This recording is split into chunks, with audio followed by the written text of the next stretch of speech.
During the Cold War, the United States and the Soviet Union possessed enough nuclear warheads to turn all cities in both countries into ruins. To continue commanding their armed forces in this environment, both countries built several underground military command facilities. Among them, in the Rocky Mountains of Colorado, the United States constructed an enormous military installation, the Doomsday Bunker in Cheyenne Mountain. According to U.S. law, in the event of a national disaster, the country's top leaders must be transferred to the Cheyenne Mountain bunker to command all U.S. armed forces. If the top U.S. leaders cannot safely enter the bunker, it is authorized to assume all management functions of the country.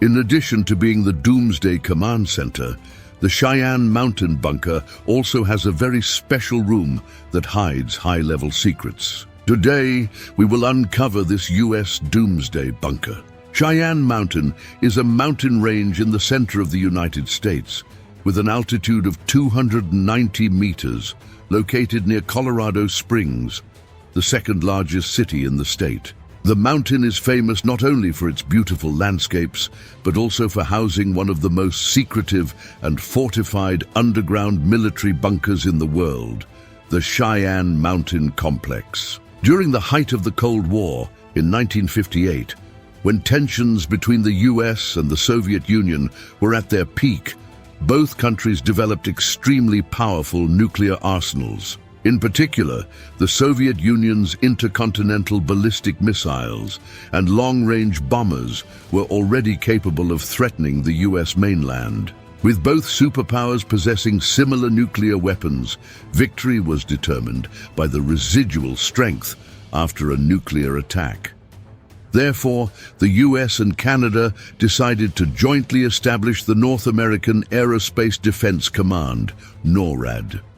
The location of this command was chosen in the Rocky Mountains of Colorado, as it is situated in the heart of the North American continent, protecting it from nuclear attacks. To build this command center, the US took 8 years to excavate the main Cheyenne Mountain, creating an enormous underground military bunker considered the most resistant in history.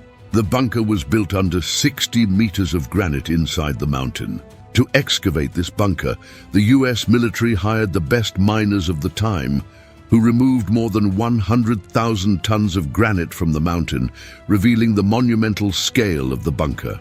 The full name of the bunker is the Cheyenne Mountain Complex, and the entrance is located at the foot of the mountain, through a massive tunnel that allows the passage of armored and large vehicles. Crossing this 1-kilometer-long tunnel, you reach the entrance of the bunker, where there is a 2-meter-thick concrete door weighing 25 tons. In the event of a nuclear attack, these doors close automatically, sealing the bunker and isolating anyone who failed to enter in time. Inside the bunker's tunnels, there are 15 three-story buildings, with a total area of 20,000 square meters.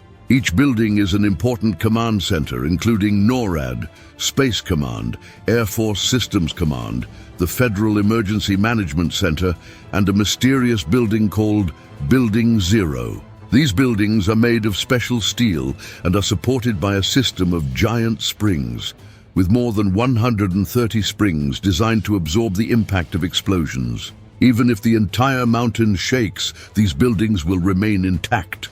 The Cheyenne Mountain Bunker can withstand nuclear attacks of up to 30 megatons of TNT, equivalent to a magnitude 10 earthquake. These constructions are in fact bunkers within a bunker, and they are the only facilities certified by the US Department of Defense to withstand nuclear explosions and electromagnetic pulses, EMP.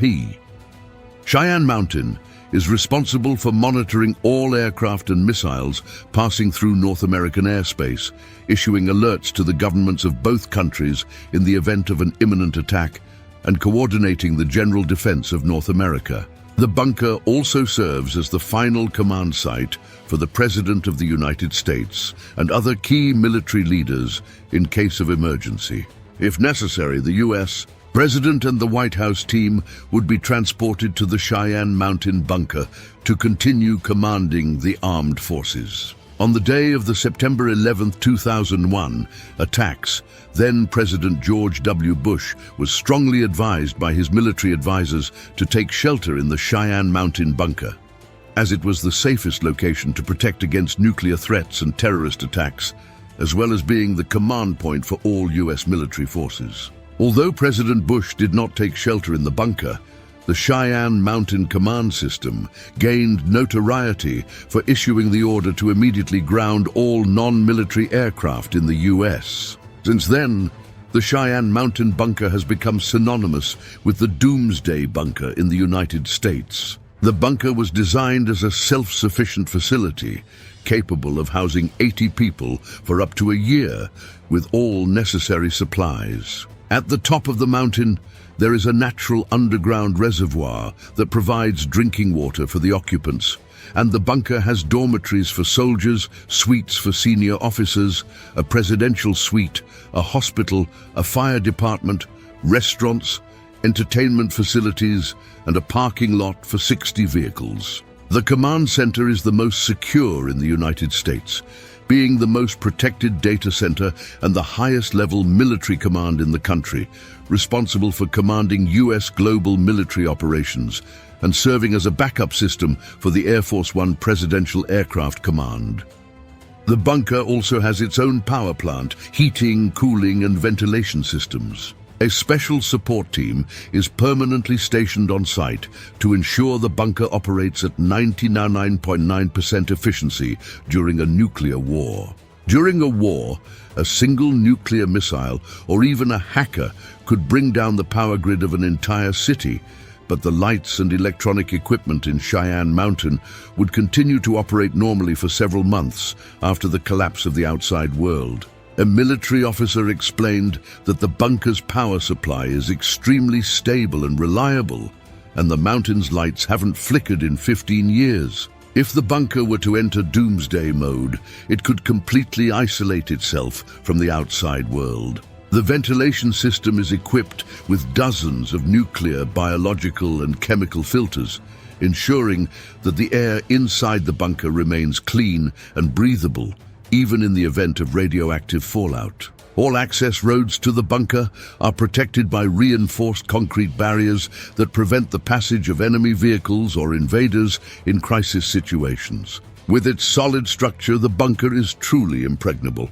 Throughout the centuries, humanity has pondered the possibility of extraterrestrial life. There is no concrete evidence that aliens have visited Earth, but the Roswell incident is considered the most reliable event related to aliens. It is said that the bodies of the aliens were sent to Area 51 in Nevada, but many rumors claim that since the construction of the Cheyenne Mountain bunker, these bodies have been transferred to Building Zero within the complex. There are even reports that a surviving alien worked in Building Zero for a time. Many people are curious about this matter because if aliens do exist and the US wanted to hide this secret, Cheyenne Mountain would be the ideal location. When asked if there were aliens in the bunker, high-ranking officials at Cheyenne Mountain did not directly deny it, responding with the phrase, "I can neither confirm nor deny," which actually conceals a lot of information. In the case of an extreme emergency, if Air Force One were shot down or crashed, a specially modified aircraft, the Boeing 747, known as the E-4B Doomsday plane, would be used. This aircraft can fly long distances and high altitudes, and like Air Force One, it is equipped with an electromagnetic pulse, EMP, and thermonuclear protection system. The aircraft does not have conventional windows, only communication and command equipment. The E-4B entered service in 1980 with a total of 4 aircraft, each with the same functions. In times of war, they would fly in different directions to reduce the likelihood of being shot down. Currently, at least one E-4B patrols the airspace over US military bases daily. If the US faced an extreme crisis, what would be the president's escape route? During a nuclear war, if an attack with intercontinental or nuclear missiles is confirmed, Cheyenne Mountain would issue an immediate alert to the Pentagon and Air Force One. Upon receiving the alert, the US President would be evacuated by the Presidential Aircraft Air Force One, destined for Cheyenne Mountain. If Air Force One cannot safely reach the bunker, the President would be evacuated to the nearest U.S. airbase, where he would board the E-4B Doomsday plane. This aircraft would be his last line of defense, with the greatest mobility and the least likelihood of being detected. If the situation became even more desperate, the U.S. President could take refuge in nuclear submarines in the Atlantic Ocean, which would give humanity a last chance at survival. The Cheyenne Mountain bunker is the safest in the world. After the end of the Cold War, many U.S. military command facilities were deactivated or abandoned. But the Cheyenne Mountain bunker, due to its unparalleled security and reliability, continues to be used to this day. After 9/11, the U.S. government invested $700 million in renovating the bunker's command facilities. In 2005, Fox Network released the TV series Stargate, which brought the Cheyenne Mountain bunker to public knowledge. Since then, it has become world famous and an attraction for many people who want to see the U.S. Doomsday Bunker. To this day, the Cheyenne Mountain bunker remains operational, constantly updated and renovated to face any future challenges.